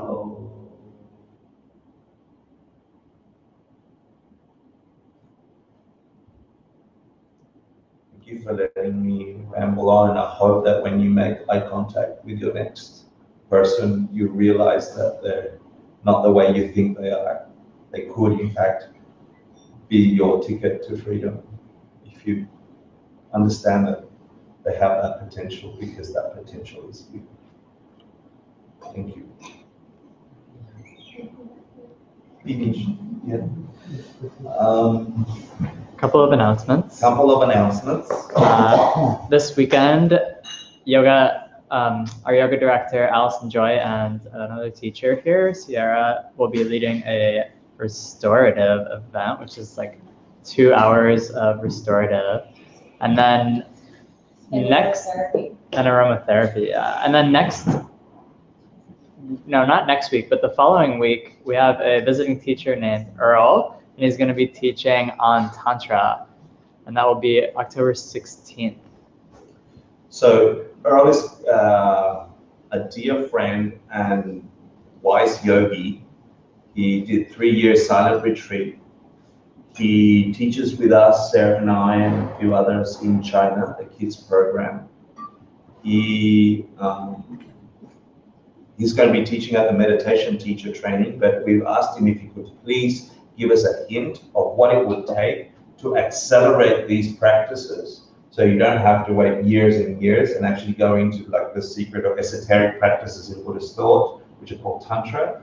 He's just going to talk about what it is, what it isn't, how to get to it, activate it, without breaking any vows and telling you stuff you shouldn't. Yeah, right? Cool? Yeah. To the camera. But please come. It's going to be an awesome, awesome experience. So that's going to be Tuesday, 2 weeks. Tuesday, October 2 weeks. 16th, yeah. Yeah, we'll announce it on the newsletter. If you're not on the newsletter, get on the newsletter so you can see all the events and so on coming up. Thanks, everybody, and please carry this. Whether you like it or not, you now have this unstoppable seed inside of you that, if it's true, it can't be broken by ignorance. It might take time, but you've just now got a way out. Whether you activate it or not, it's already working. Yeah. So, but activate it. Yeah.